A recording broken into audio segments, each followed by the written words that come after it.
Hey bitches, welcome back to another episode of Confessionals. Today's episode, I'm going to talk about one of the most chaotic decades of my life. Oh god. I'm going to talk about my 20s. I turned 30 on April 24th, and I had a great birthday. I have been really excited to finally turn 30. And I know this is an age where people start to feel old, and they, whenever people ask people in their 30s their age, people in their 30s are like, oh, they kind of put this like annoyed face on, or they have like dread in their eyes. But I worked really hard to deprogram this way of thinking. Like when I turned 28, I was like, no, there's no way that I'm going to feel old. There's no way that I'm going to be ungrateful for getting older. Like that's just crazy to me. And I was really excited to finally turn 30 and say goodbye to a chaotic time, a chaotic 10 years of my life. So in this episode, I'm going to talk about my 20s and the lessons I've learned and things that I wish I would have known now, but that I'm very grateful to have learned, because I do notice that a lot of people get older and they don't learn any fucking lessons. Like they just go about their life reacting to it, reacting to life and to whatever happens to them, and they just stay stuck in this loop of negativity. And I'm very grateful to have actually internalized all these lessons and all these things that I went through. And 10 years is a long time. Like I started thinking about when I turned 20, like my 20th birthday, and the things that had already gone through, the things that I went through at 20 to 21. Like it's just crazy to think about my state of mind then and my state of mind now. It's completely polar opposite, and I just feel more in control of my life. And it's crazy because I feel like I was so desperate for control in my early 20s, and like pretty much all my 20s, but especially my early 20s. And now that I feel like I have the most control is when I've let go the most, because then I was just trying so hard to control every aspect of my life, to gain success, to gain love, to figure it out. But once I let go of all these expectations that society and I put on myself, and I'm just started living life, it's just gotten a lot better. I feel I hate to sound redundant, but I do feel in control. I feel happier, I feel lighter, and more stress free, even though, you know, as an adult, you have more stress, but I think that's a myth. So, yeah, this episode, I'm just going to break down my 20s through from 20 to 29, to different stages of my life, and go through each lesson one by one. But yes, without further ado, let's get this episode started. Okay, so lesson number one I learned when I was 20 years old. And this lesson has carried me all throughout my 20s. It's been, it's something that I will carry on forever. And for the lack of control and chaos that surrounded my life at age 20, this lesson saved my life. It literally fucking saved my life. It made me survive my 20s. And I'm kind of a little surprised that at the time when I was so out of it, when I was so deep, deep, deep in depression, that this is the thing that I committed to. This is the lesson that I committed to. And what that was, it was that mental health is work, and it's worth working for. It's worth fighting for. And I committed to it. This at age 20, it was probably one of the worst ages I've ever experienced. I did so many things that I regret. It was literally the age it was probably the last, oh, I wouldn't even, I don't know, girl. I'm like, I'm trying to make this sound right, but it was one of the ages where I manifested all my trauma from my childhood in my actions. I was already an adult, right? At 20, you're already an adult. You can buy lottery. I don't know, I couldn't drink yet, but I was drinking. Um, and I didn't know how traumatized I was, and wasn't going to realize that until years later. But my action, I was so suppressed as a person, as a woman, just as a human being, that I just began purging all this unhealed stuff and making a lot of stupid decisions because I felt out of control. I felt like I had suppressed my, like, it was literally suppression, like held in suppression. I didn't have a childhood. My teenage years, I only really like was happy for like a few years, maybe 1 or 2 years of them. It was really really hard to know at the time like what was wrong with me, but I knew at the time that there was something wrong with me, and at least that's how I felt. And it manifested through a lot of depression, chaotic energy, mistakes. That was the age where I experienced my first like full on sexual assault. I was completely lost, and I don't remember if it was age 19 or if it was 20, but in between those ages, I attempted suicide and I survived it. I took a bunch of pills. I did it on a whim. I was just in a depression hole, just like suffering in my room. And I took a whole bottle of pills on a whim. And I woke up like a day and a half later, and I had time to reflect. I had time to reflect, to think about what I had done. And I mean, I had had suicidal thoughts for years, since I was 8 years old. So to have finally acted on it and then woken up from it was weird and lonely. I Nobody knew, and I didn't tell anybody till so long, like years later. And I really had time to reflect and think about what I had done. And this is when this first lesson came in, is that mental health is work, and it's worth working for. That that's when I realized like I have to put in work. If I'm going to get better, if I want to get better, I have to work for it. And in my mind at the time, it looked like an uphill battle, and it was.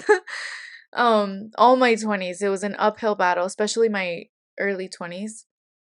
And I knew what was coming for me. I knew that if I wanted to get to the top and I wanted to breathe fresh air and feel happiness, I was going to have to work really, really hard and do the best that I could. And it's so weird that that lesson came in at the time, because I didn't know what healing looked like. I didn't know what getting better looked like. I just had these like random values that I had read from the Bible or other books, spiritual texts, of like forgiveness and letting go, and um loving, just acting based on love and living in the moment, which was at the time, living in the moment was my main struggle, and it's something I struggled with for all my 20s. um but these lessons were just like abstract to me. They didn't really make sense. I didn't really know how to apply them. So without therapy, without any guidance, I just knew that I had to start somewhere, that I had to do something. And I did. I told myself I'm not going to try and kill myself again, like I'm not going to do that. It's ridiculous. Even and I felt like doing it so many times, but I didn't. I didn't, because I had my brother to think about. Like that, I didn't really feel like life was worth living until 27. And before that, the only thing I just knew that I needed something to not kill myself while I figured out, while I felt that life was just worth living because it's life and like no other external reason. But before I got there, I knew that I needed something to cling on to survive, and that was my brother. And so I just that's the only thing that kept me living through like my 20s. Oh, I'm gonna get emotional. um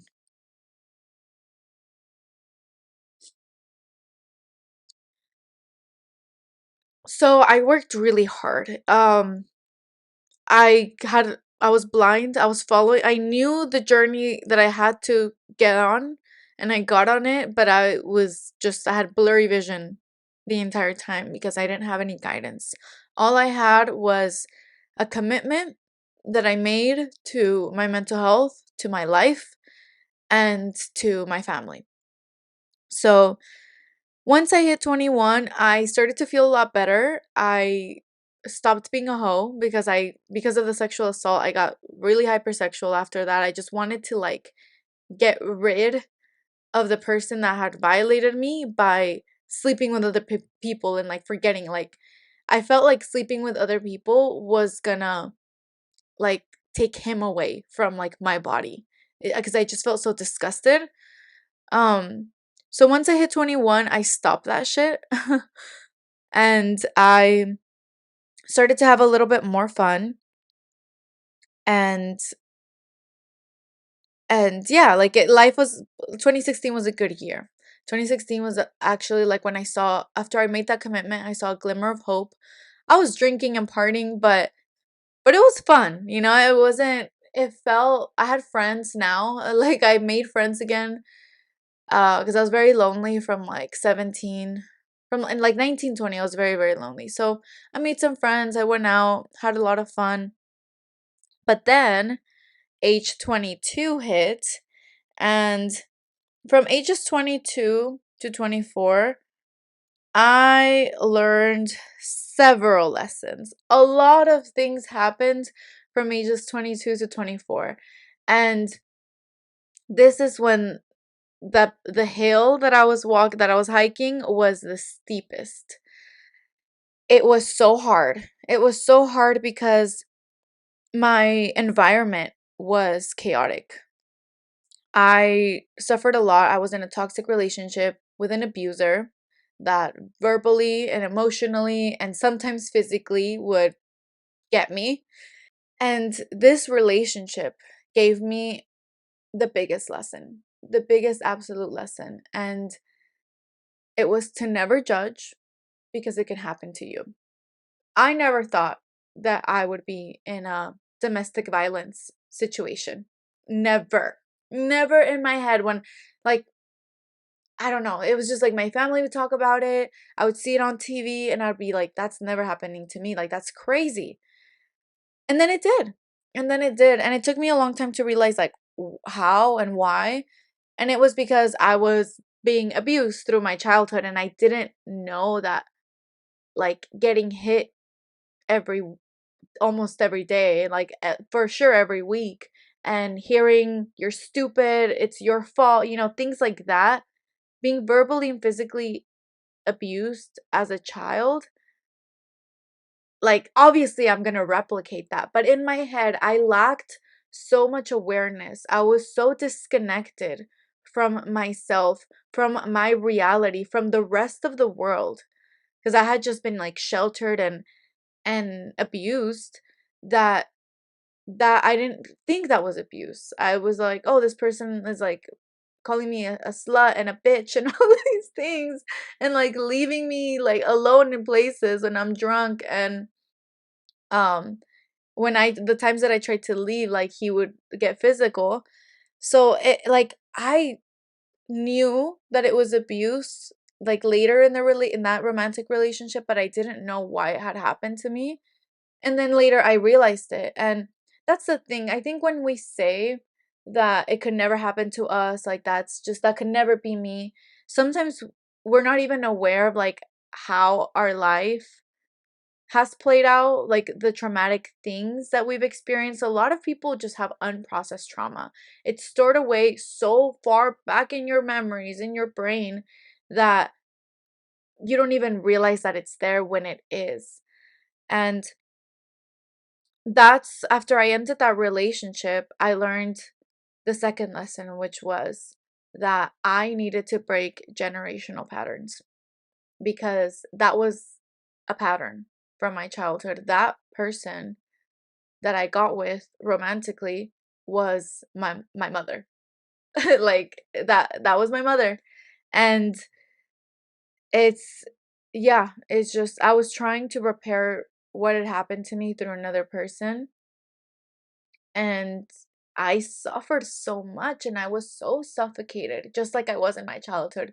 I just lived my life annoyed and suffocated and reacting to this abuse with like counter abuse, like defending myself with abuse. Like this person would tell me that I was like a bitch, and then I would tell them that they're fucking, that they can never do better than me, that they were stupid. And it was just so toxic, so bad.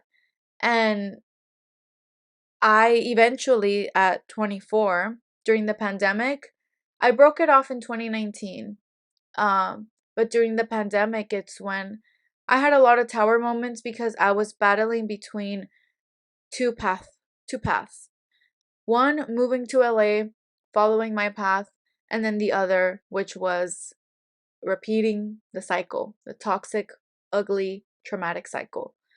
And I was living in both worlds. Like I would hang out with my ex, even though we were broken up, and I would get that emotional fix of like I wanted intimacy, I wanted to be cared for, I wanted somebody, I just wanted a body, like a warm body. And he was the easiest, but the easiest and the hardest, but like the easiest to access.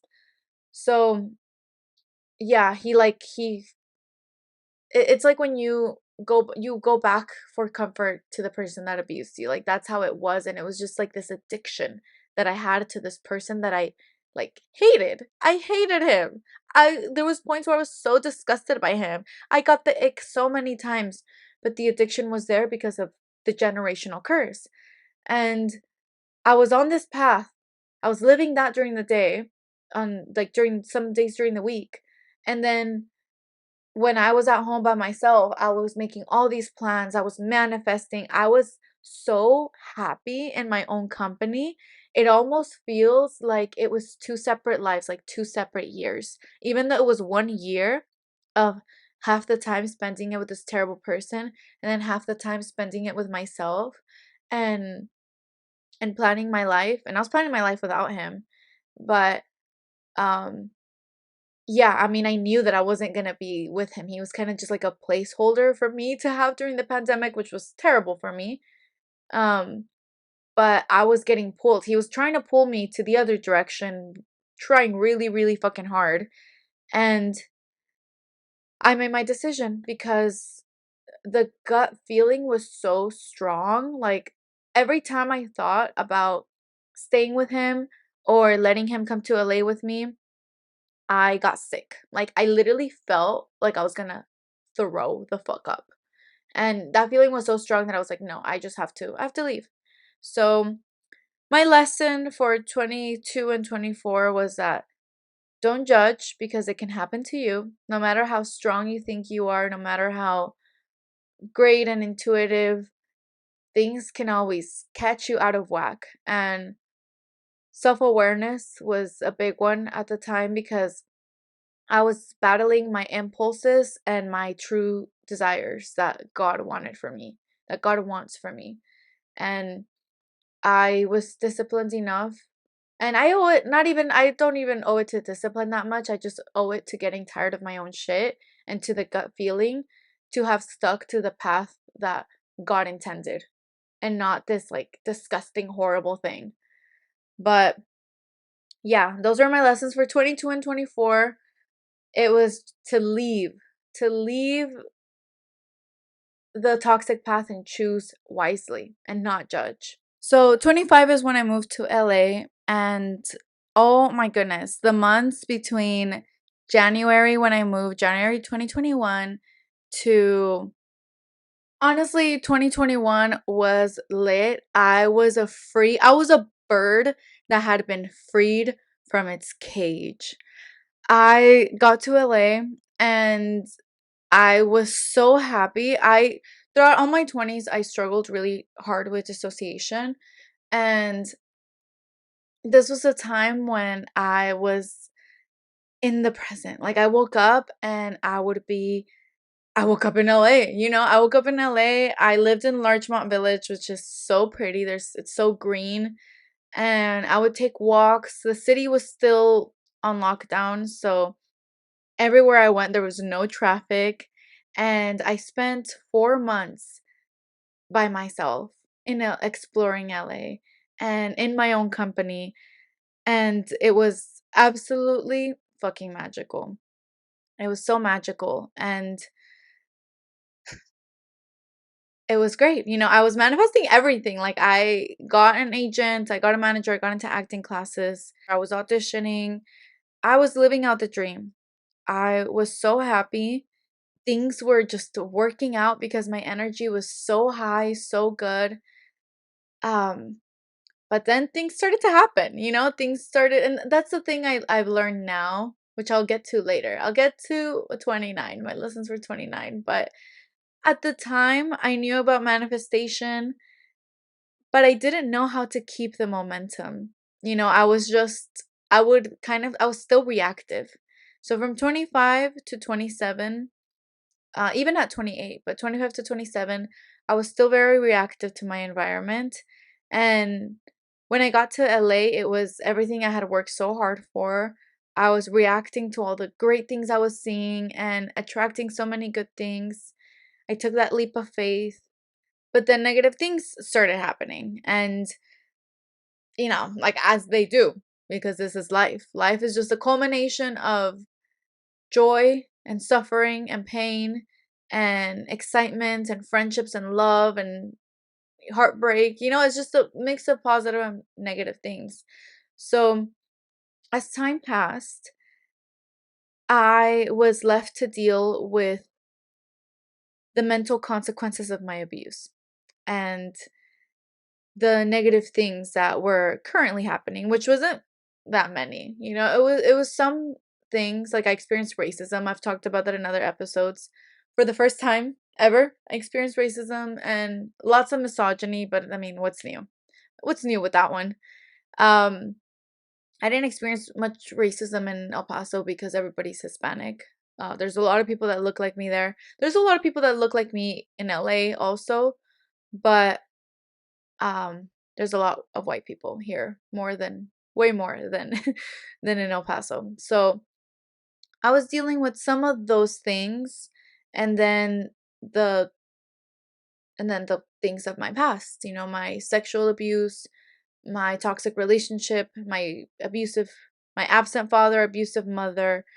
And I learned that you can escape. The first step to healing, this is when I literally took one of the main, like, big first leaps, is that you have to get away from the environment that caused you this trauma. But once you get away from that environment, you are left to deal with what's in here.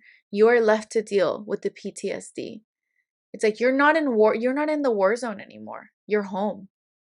The bullet noises, the explosions, the death, it's gone. It's not around you anymore. But you have to deal with the memories, and you have to deal with the scars and the pain and the wounds that left in you. And I was naive to think that once I got away from it, it was all gonna be good. And it wasn't. It wasn't.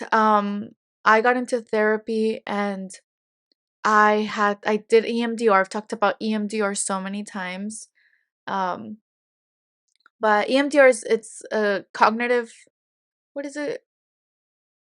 I forget what it is, but it's a cognitive form of therapy where you basically go through your most traumatic memories and you either tap shoulder to shoulder because you're supposed to activate both sides of your brain, or you look at like a ball that like moves sideways. Um, or you hear a sound. Like it's supposed to stimulate you bilaterally. And you go through these traumatic memories and you process them. And a lot of emotions come up. So I did that. And literally, like my trauma started as a child. So yeah, 2021 is when I started therapy. And I'm literally wrapping up. 2025, I am barely wrapping up therapy. Like she's gonna kick me out of therapy soon.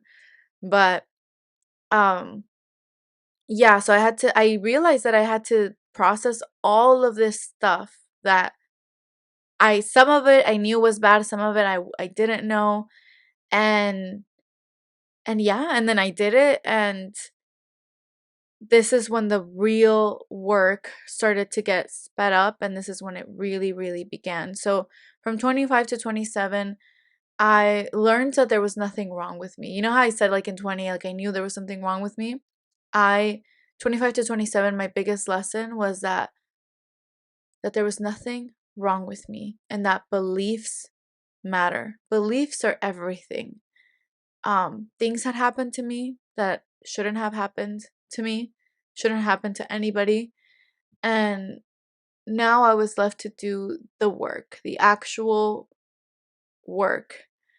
Um, and I realized that in my, like, that commitment that I made when I was 20 was coming to a realization at 25 to 27. And I had been working a lot, like in from 20 to 25, 20 to 24.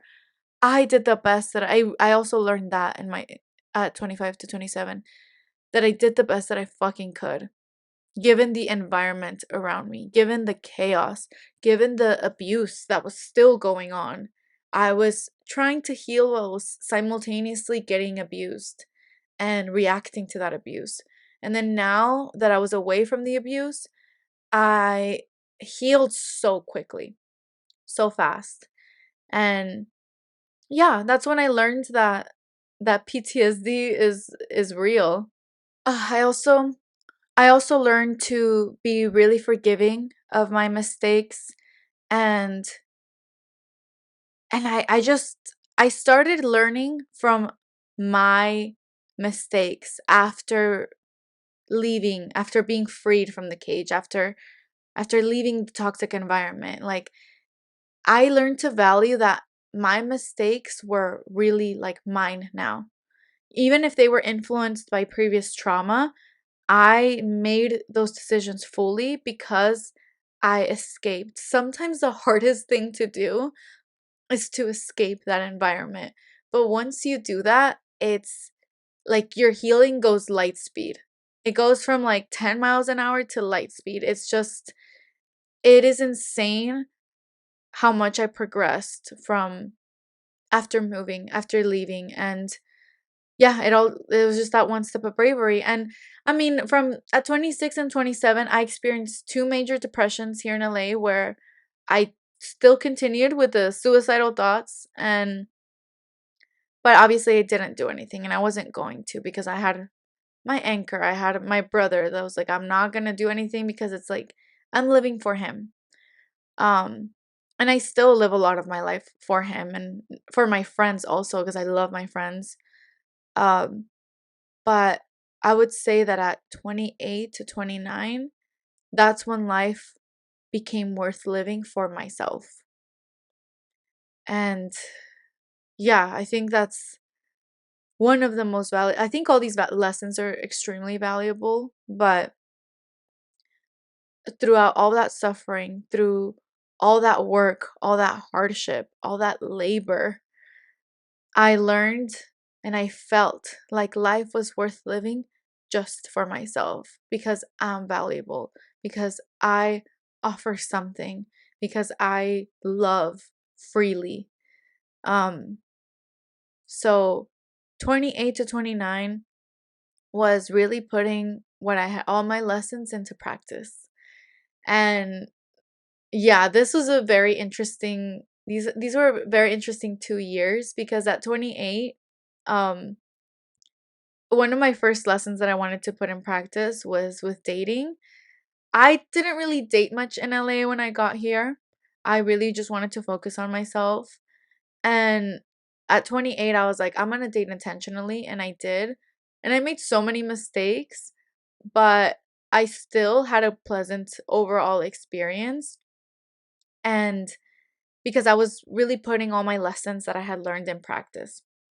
And I'm still continuing to do that. But that's when it really, really began. Like, I was so much more self aware at 28 than I was at any other age. So, yeah, I knew my triggers, and I put myself in situations where I knew I would get triggered, like dating. Dating was like the most one of the most obvious ones I could think of. And I was like, okay, once I go into dating, I know I'm going to get triggered. I know I'm going to might get attached to somebody. I don't know what's going to happen, but I have these standards. I'm going to do my best to follow them. And if I get triggered, I'm going to go to the bathroom and take a deep breath and self-soothe and calm myself. And I did.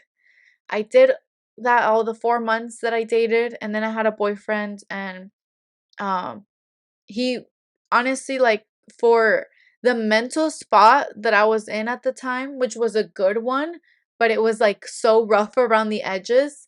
I picked like a really good person to be with, and he was so patient. I mentioned this before, like he was so patient with my issues. um and being in that relationship healed me in a lot of ways because I was able to get triggered in a relationship and then heal and not be blamed, not be judged, not be put down for my reactions. Like, I was met with a lot of like patience and love. So that was really nice. That was really nice. And I'm very grateful for that. And I'm grateful that when it ended, I it really showed me, like, I really showed myself that that was true healing, that it wasn't codependence, because I've witnessed some people and I've heard of this happening, and I was scared that this was me. Is that, you get into relationships and they're great, the person really loves you and takes care of you, but then you become there's like codependence without like like without toxicity, if that makes any sense. Like, you can be with somebody and they can take care of you emotionally, your anxiety, your attachment issues, whatever, but then you grow dependent on them. Even though they're so nice to you, you get dependent on them. And I felt like that a little bit. I felt like this person was my main emotional support system at the time. And when it ended, I really had to ask myself, did I heal? Did I actually heal, or was I dependent on him for the emotional support?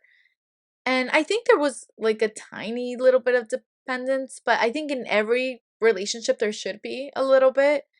Because I think some level of attachment is like fine and it's normal. I mean, you love this person, but I was very pleased with myself to realize that despite the pain of the loss, despite the disappointment, I was not dependent on him. Like, I was still healed.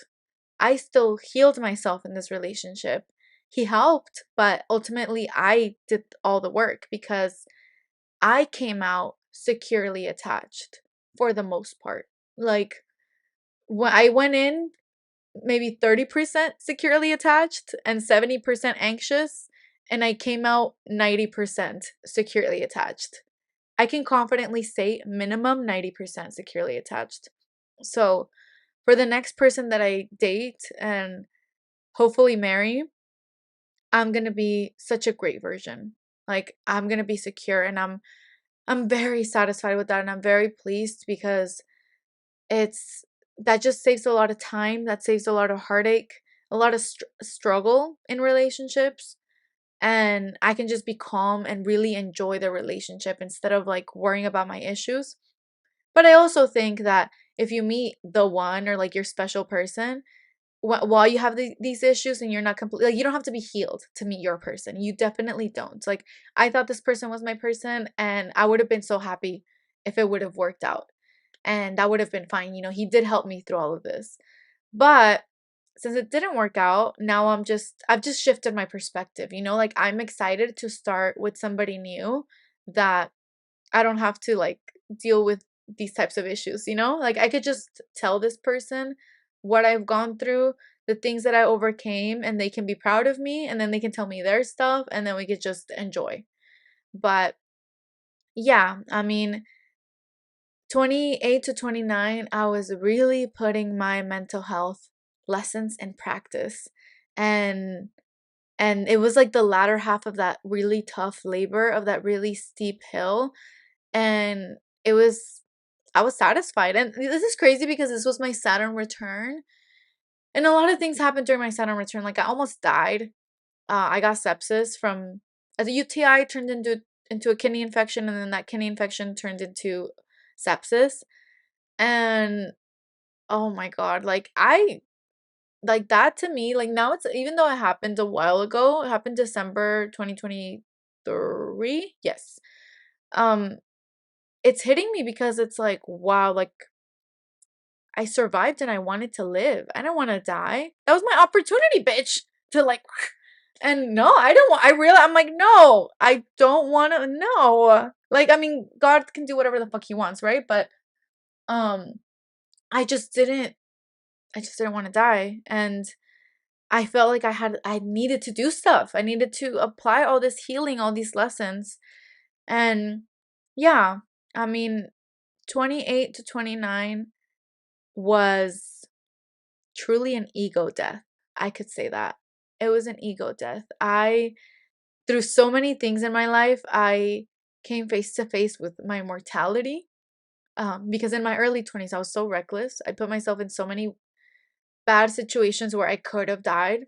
I actually tried to croak, and it's it didn't really click for me. So when I came face to face with my mortality, when that happened to me, I was like, oh shit.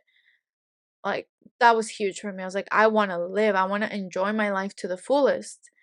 Um I saw my triggers. I saw my shadows. Like this was really shadow work, my shadow work period. And I'm still going through shadow work, but that was when it was the most intense, because I saw my triggers and I saw myself as like a fallible person. I before, like in my mid 20s, early mid 20s, I was like, I'm perfect. I'm the perfect partner. How could, even though I kind of hated myself, I saw myself as perfect also because I had so much to give. But I realized that I'm not valuable because of what I give. I'm just valuable because of who I am. And what I give is a reflection of who I am. It is not who I am, if that makes any sense. Um, so yeah, I experienced the ego death through coming face to face with my mortality. I experienced another ego death with going through my triggers, facing my triggers and seeing my mistakes and apologizing and correcting them. And that was like tiny little ego deaths that I kept going through. And then I went through another major one through my breakup.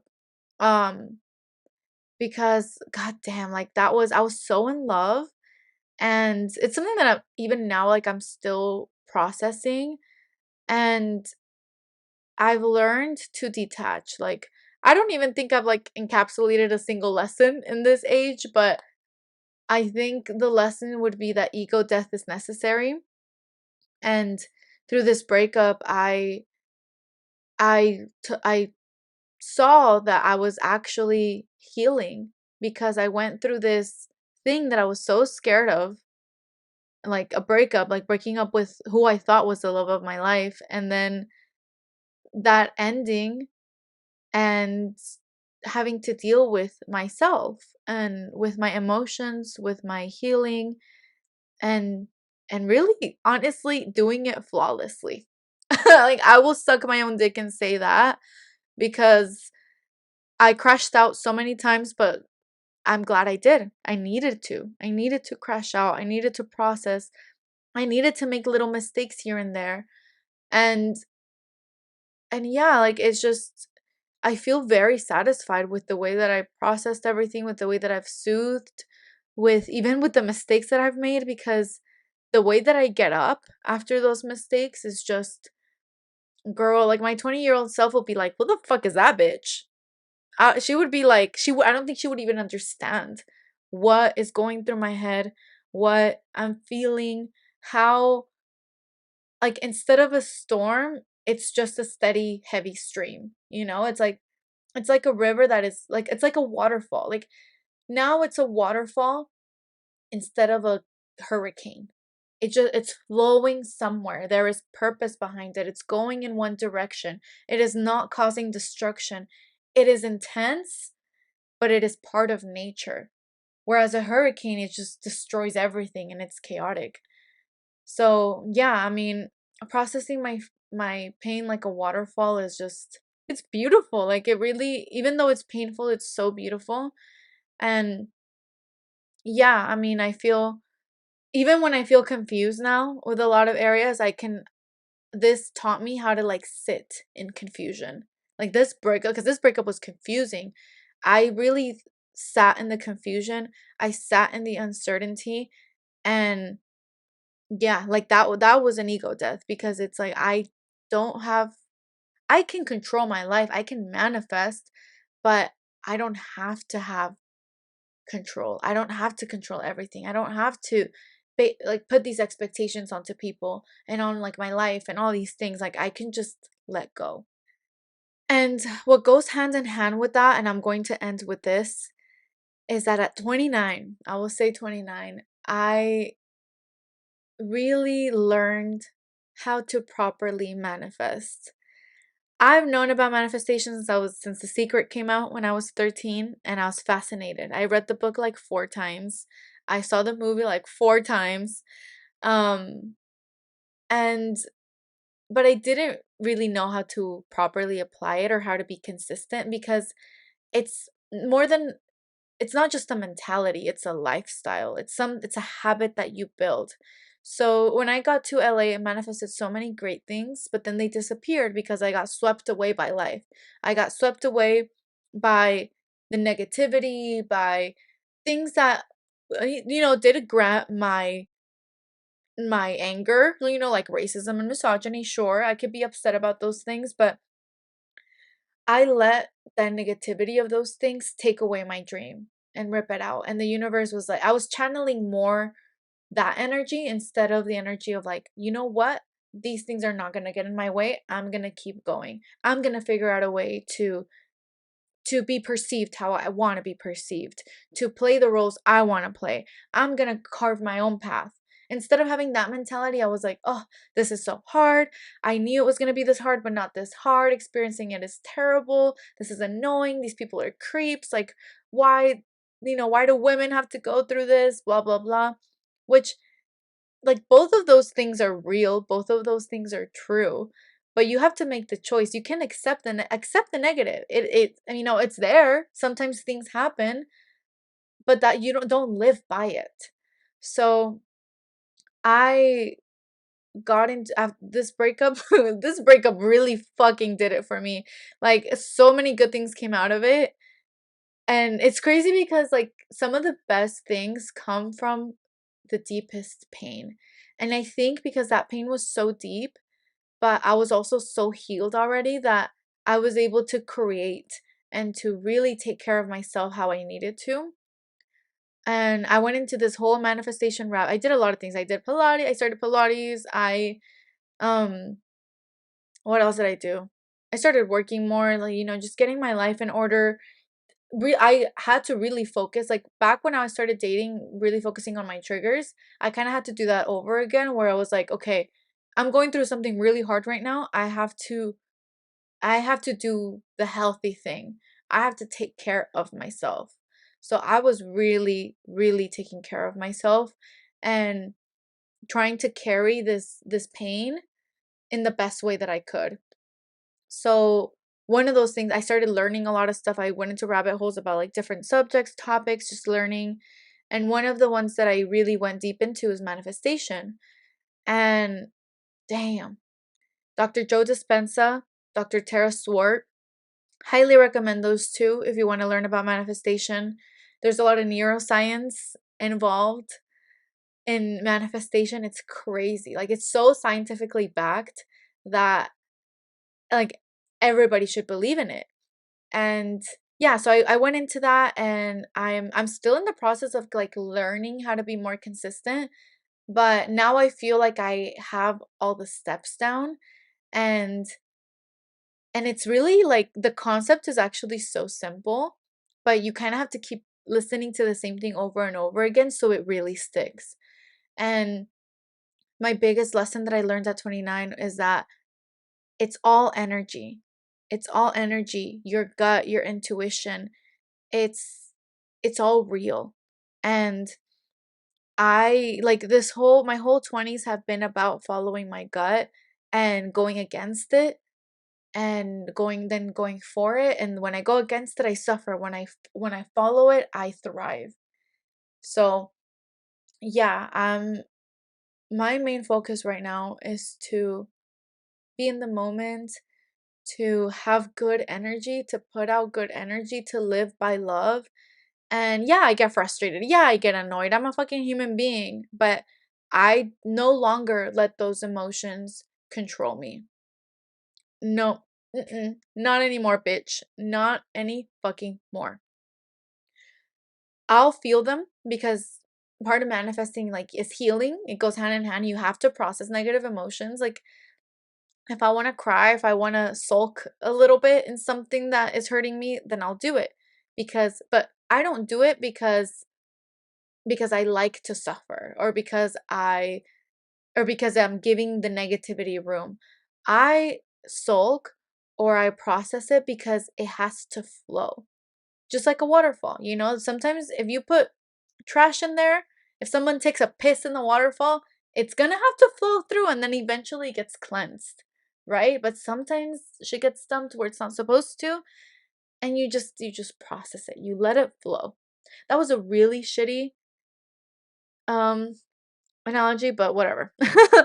um yeah, I mean, I'm learning how to properly manifest, how to be happy, how to be grateful regardless of what happens. And I mean, life has been pretty crazy. Like I went through this breakup, and I started dating someone, and then I'm going through the motions of that and like what it is that I want. Like I'm really learning what I actually want.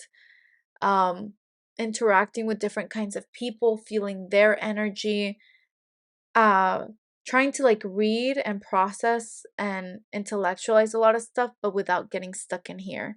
So that's kind of like my thing that I'm currently working on right now, that is not completely done, is just how to stay out of my head more, like how to still be in my head for the things that need it, but mostly be present in the moment. And because that is the key to manifesting is all about being in the moment, being joyous, being grateful, and savoring the goodness of life, because life is so fucking good. Like I think about my life right now, and yeah, there's things, there's negative things around me, it's life, it's the world, but they're not happening to me because I'm not letting them happen to me. And if something does happen to me, like a breakup, it's like, and now I think like, what is that meant to teach me? Like I approach it that way instead. And when I approached it that way, dude, it's just so much that it was like so many lessons that God was just like, this is why this happened. And I've grown so much from that painful moment, like more than I would have grown, I think, in the continuing the relationship. So yeah, I mean, some things are just meant to be lessons. I Someone that I knew, I didn't really know them very well, but someone that I hung out with once and was very sweet to me, um, passed away recently, and she was very young, only 23. And I'd never been to a funeral. I went to her funeral and to support my friend. That was mainly like her friend. And it was like so heartbreaking but so beautiful at the same time. Like hearing the way people talked about her and just dealing with the fragility of life, and knowing about someone's existence, the impact that they made, the suffering that they went through, the happy moments they went through, is just insane to like get to witness that and be like, oh wow, like it's such a loss because you would have wanted them to keep living, especially when they were so young, and like heal, live more, be happy. But then you appreciate what was there, what was already there, and what they offered, and the type of person that they were. So, yeah, I think that I've always kind of had like a fear of, no, I mean, when I started valuing my life, I started to develop this fear of death. Because I'm like, oh, I don't want to die anymore. Like I don't want people to die from me. Like I like life now.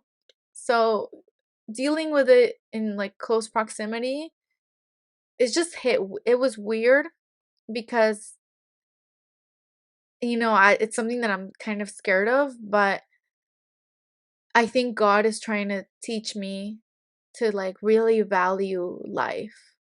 Um and it's such a simple lesson, but it's real, it could really be.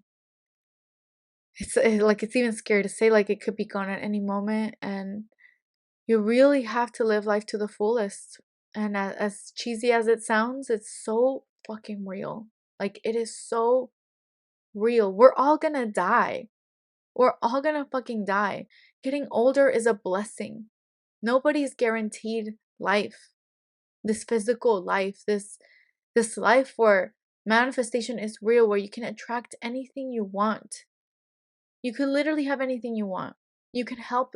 Also, like helping other people is like one thing that is like sitting hard with me right now. It's just like loving and healing other people. It's something that I learned through um my job, the one where I work with children.